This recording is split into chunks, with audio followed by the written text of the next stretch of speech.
Hello guys! In this video I'm going to show you how to enable the full screen button on the Gaia GPS application.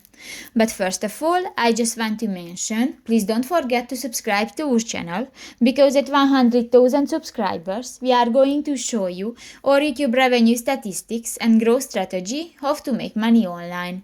So let's jump into it. First of all, open the application on your device. New, go to the settings icon next to the saved button at the lower right corner of the screen in the bar, and here you can find the fourth option, the map controls. Click that and go to the full screen button under the compass option at the list. And if you want to enable the full screen button function, just click to the next white circle, and if it will be green, this function will be enabled.